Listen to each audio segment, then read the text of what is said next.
البدع والأهواء، أهل البدع العقائدية وأهل البدع السياسية. نقول بيننا وبينكم السلف، بيننا وبينكم الكتب، كان فيقول البدع بيننا وبينكم. Bismillahirrahmanirrahim. Qala al-Imam An-Nawawi rahimahullahu taala, Al-Hadisus Sabi' wal Arba'un ba'da sab'i mi'ah 747. Wa an Ibni Abbas radhiyallahu anhuma annahu dafa'a ma'an Nabiyyi sallallahu alaihi wasallam yauma Arafah. Bahwasanya beliau bertolak, yaitu maju ke depan bersama Nabi Shallallahu Alaihi Wasallam pada hari Arafah. Mungkin apa? Untuk berangkat ke Mina, bertolak. Tayyib. Atau ke Musdalifah dulu, dohirnya kalau dari Arafahnya. Fasami an Nabiyyu Shallallahu Alaihi Wasallam wara'ahu zajran syadida.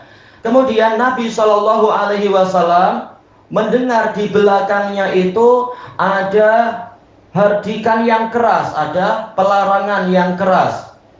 Wa darban, ada suara pukulan. Wa sautan lil ibil, suara unta. Ya, ada unta yang dihardik, mungkin dikasih suara untuk lari ke depan, bahkan dipukuli sampai untanya pun bising.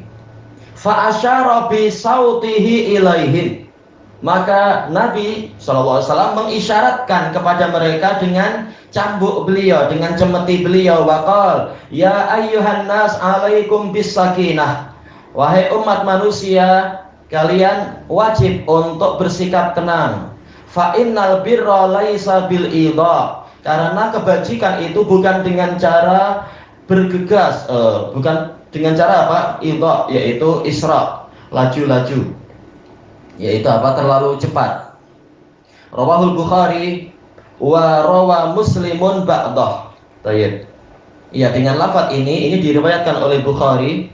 Kemudian Imam An-Nawawi mengatakan Imam Muslim meriwayatkan sebagiannya.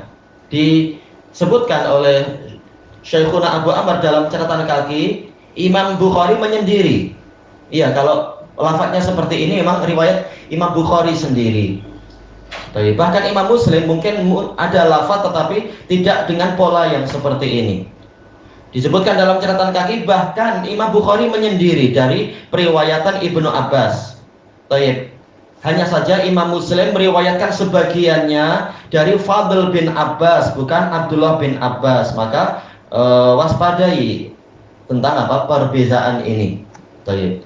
Bukan dari Abdullah bin Abbas tapi dari Fadl bin Abbas sebagiannya. Kemudian Imam An-Nawawi mengatakan al-birru at-ta'ah. Iya, bir adalah ketaatan. Wal idha bidatin mu'jamah qablaha ya. Iya, dot sebelumnya dengan ya. Wa hamzah maksurah, dan sebelumnya lagi ada hamzah yang dikasrah. Wa huwal isra, al idha yaitu isra, yaitu tergesa-gesa, laju-laju. Baik. Disebutkan di sini peristiwanya terjadi di hari Arafah. Berarti zahirnya ini adalah tahun berapa itu? 10 Hijriah itu ya. 10 Hijriah di akhir tahun, yaitu di mungkin apa? Yaitu 9 Dzulhijjah. Baik, Nabi wafat pada bulan Rabiul Awal tahun 11. Berarti berapa? 2 bulanan setelah itu, 2 bulan 3 bulan setelah itu. Kemudian Nabi mendengar di belakang beliau itu ada zajron syadida. Disebutkan oleh Al-Hafidz Ibnu Hajar dalam Fathul Bari, yaitu nahyan syadida. Nahi yaitu pelarangan yang keras. Cuma zahirnya dengan syarah-syarah yang lain, zajr di sini bukan maksudnya pelarangan, tetapi itu suara perintah untuk unta. Biasanya itu unta atau kuda atau keledai. Seperti apa? Terkadang orang Arab, seperti yang di dalam hadis itu, perempuan tersebut mengatakan kepada untanya itu hal, yaitu apa? Diberi suara agar untanya terkejut kemudian lari ke depan. Jadi bukan betul-betul larangan, tetapi untuk menakut-nakuti dia. Seperti juga apa? Zajrut toir, yaitu kenapa? ya arahan, tapi dengan suara yang keras agar segera bergerak burung itu, bukan pelarangan. Kemudian dorban, mungkin ada suara pukulan, dipukul dengan tongkat atau ranting atau dengan cemeti. Intinya adalah agar ontanya segera bergerak. Wan sautan lil ibil, dan suara milik onta. Mungkin ada onta yang kemudian berseru karena kesakitan atau apa.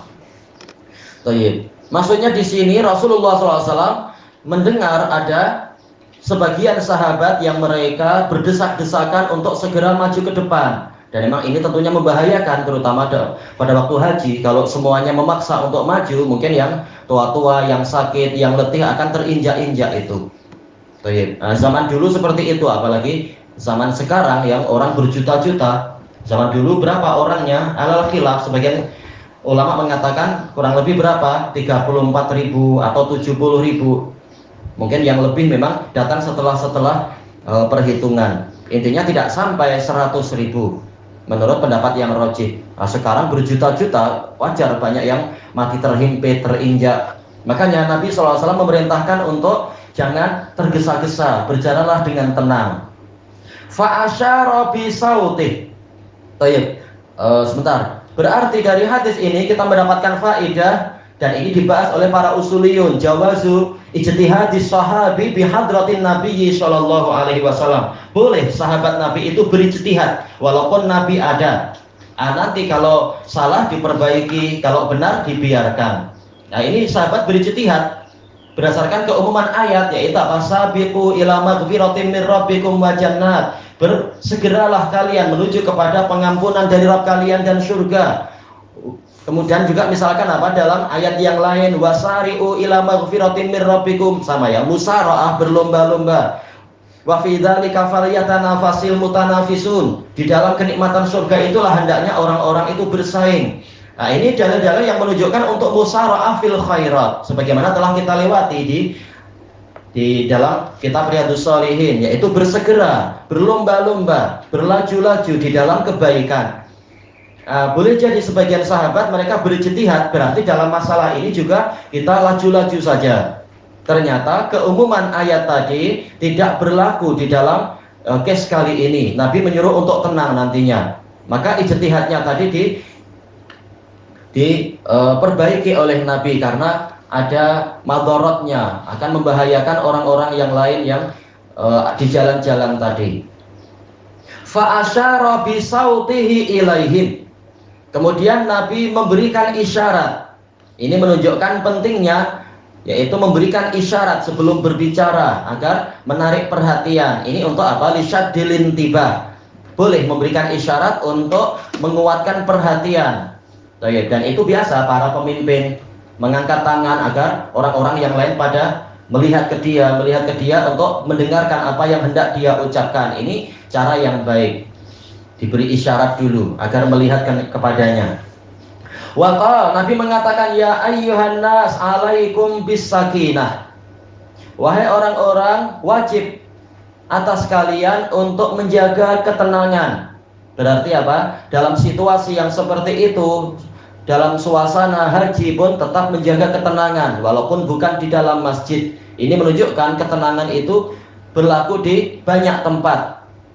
Kecuali kalau ada dalil khusus yang menyuruh untuk bersegera, mungkin dalam situasi tertentu, dalam masalah mungkin apa, menyelamatkan orang yang sedang tenggelam atau apa, jelas ini perlu bersegera, ini masalah nyawa. Tapi secara umum dalam masalah ibadah kita diperintahkan untuk bersikap tenang. Dijelaskan oleh Ibnu Battal ketika mensyarah hadis ini dalam Sahih Bukhari, beliau mengatakan ketenangan itu berlaku di semua amalan haji kecuali di satu tempat, yaitu tatkala mereka tiba di Wadil Muhassir, yang mana Nabi menyuruh untuk bersegera. Memang disuruh untuk menyegerakan langkah di situ. Adapun di tempat-tempat yang lain disuruh untuk bergerak dengan tenang. Kemudian dijelaskan oleh Imam Ibnu Rajab Al-Hambali rahimahullah bahwasanya banyak ulama yang memfatwakan, kalau kita khawatir waktu itu habis, maka kita disyariatkan untuk bersegera, dan itu betul tentunya. Mungkin tadi ada udzur, tidak sempat sholat, ini waktunya sudah sangat mendesak, maka tentunya wajar untuk kita bersegera berwudu. Tapi jangan sampai kemudian ada anggota wudu yang tidak terkena air sebagaimana mestinya. Demikian pula, ini imam sudah hampir salam, jelas apa kita perlu untuk bersegera. Yang penting tetap menjaga jangan sampai ada suara-suara yang keras, melangkah dengan cepat tanpa ada suara yang keras. Ini boleh. Masuk di dalamnya adalah sikap para muhaddisun yang mereka itu berlari-lari ke majelis ilmu. Karena majelis di zaman para muhaddisun, mereka memiliki ijtihad yang khusus, yaitu mereka khawatir guru tersebut akan segera wafat sementara sunnah belum dipelihara dari guru tersebut. Sebagaimana itu dinukilkan oleh Al-Khatib Al-Baghdadi di dalam kitab beliau Al-Jami' li Akhlaqir Rawi. Tatkala Sufyan Ats-Tsauri beliau masuk ke suatu majelis, langsung disambut oleh guru itu. Kemudian mereka pun mu'anaqah, saling berpelukan. Langsung Sufyan Ats-Tsauri menanyakan, hadis yang Anda riwayatkan dari fulan-fulan gimana itu kelengkapannya? Nah, kemudian apa? Si guru mengatakan, tak duduk dulu Kak. Maka beliau mengatakan, saya khawatir Anda wafat sementara saya belum menghafal hadis ini. Ya, ini ijtihad dan itu baik. Karena banyak case di mana tatkala mereka terlambat sedikit saja ternyata gurunya wafat. Seperti case-nya siapa itu? Biografi gurunya Imam Ahmad, namanya siapa itu? Ali bin Asim rahimahullah, yang mana beliau tatkala sudah agak besar, beliau diberi duit oleh ayahnya. Anda lupa waktu itu, kalau tak salah 100.000 kah berapa dirham? 200.000 dirham. Ayahnya mengatakan, gunakan ini untuk mencari hadis. Jangan engkau balik sehingga engkau mendapatkan 200.000 hadis. Wah, ini ulama zaman dulu. Maka beliau pun berangkat. Cuma tahu-tahu ada temannya yang tak punya duit. Akhirnya ya sudah, beliau bagi-bagi. Kemudian dalam suatu peristiwa beliau jatuh sakit dalam perjalanan mencari berbagai hadis itu. Karena jatuh sakit, maka beliau terpaksa tertinggal di rumah di suatu tempat di penginapan. Sementara temannya mereka hadir di majelisnya, Anda lupa waktu itu Mansur atau siapa, Anda lupa. Nah, temannya mendapatkan hadis banyak sekali di dalam satu hari itu. Kemudian tatkala dia sudah mulai merasa sehat, dia datang ke majelis itu, ternyata diberitahu si gurunya wafat. Oh, langsung dia duduk nangis dia.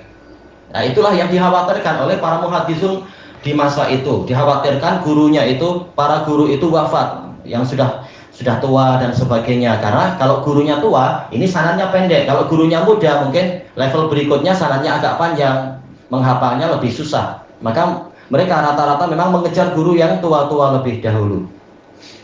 Cuma Allah Ta'ala memberkahi karena memang niatnya lurus, niatnya ikhlas. Allah Ta'ala menolong, memberikan pengganti. Tatkala sedang menangis karena lihat jenazah itu, maka dia didatangi oleh seorang tua yang lain, menanyakan, kenapa engkau menangis? Nah, dia cerita, ini begini-begini, sementara orang tua saya menyuruh begini, saya tak boleh pulang, sehingga dalam pengembaraan ini saya mendapatkan sekian-sekian hadis. Maka kemudian si guru ini mengatakan, maukah engkau untuk saya tunjukkan pada seorang guru yang dia itu menghadiri kalamnya itu, yaitu bahkan dia menghadiri perkawinan guru yang mati tadi, dalam keadaan ini guru yang levelnya lebih tinggi lagi. Nah, dapat guru yang lebih tua, suka dia. Lalu diajak pulang oleh Pak tua ini. Ternyata dia sendirilah guru itu, memberikan hadis banyak sekali. Nah, setelah itu si guru tanya, engkau tahukah siapa yang memberimu hadis ini? Tak. Maka gurunya tanya, gimana engkau tidak tahu siapa gurumu, tapi engkau sudah menulis banyak-banyak? Tanyalah dulu, siapa nama Anda? Oh, saya adalah Husain. Husain bin Abdurrahman, kalau tak salah, rawi Bukhari Muslim, rawi yang ada dalam Bukhari Muslim. Nah, ini contoh para ulama, mereka dalam situasi seperti itu mereka bergerak dengan cepat, dengan laju-laju, karena khawatir para guru itu wafat lebih awal daripada apa yang mereka harapkan. Makanya Al-Khatib menyebutkan beberapa riwayat dalam kitab tadi, Al-Jami' li Akhlaqir Rawi, bahwasanya karakter para muhaddisun tatkala mereka bergerak di jalan-jalan, mungkin sebagian orang yaitu beliau mengatakan kalau ada orang berlari di jalanan, maka orang-orang di masa itu akan memberikan dua pilihan. Mungkin ini adalah ahli hadis atau mungkin orang gila. Karena apa? Sama-sama berlari. Nah, para muhaddisun mereka berlari karena niat soleh menjaga agama Allah dan Rasulnya, jangan sampai warisan itu hilang sebelum mereka mendapatkannya. Nah, ini perkara lain. Adapun tatkala sudah tiba di majelis ilmu, tentunya mereka wajib untuk menjaga adab-adab, menjaga ketenangan. Makanya Khatib Al-Baghdadi membuat bab khusus di dalam Al-Jami' li Akhlaqir Rawi juga, yaitu wajibnya menjaga ketenangan di majelis tahdits atau majelis ilmu. Sudah masuk ke masjid ya sudah, jalan dengan perlahan-lahan. Tidak perlu kemudian membuat kebisingan. Baik. Kemudian di sini Rasulullah SAW mengatakan fa innal birra laisa bil idha.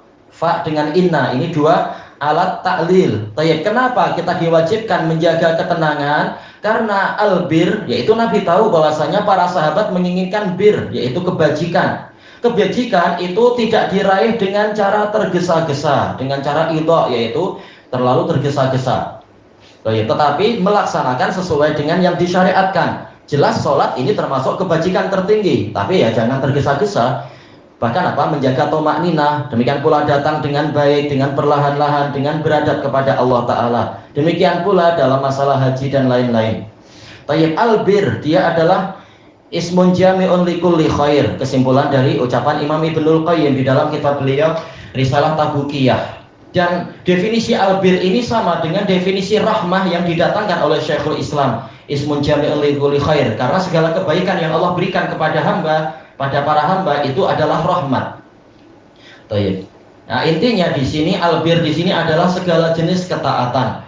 Segala jenis ketaatan itu dilakukan dengan baik, bukan dengan cara laju-laju dan seterusnya. Kecuali kalau ada dalil-dalil yang mengkhususkan. Ilahuna wallahu a'lam.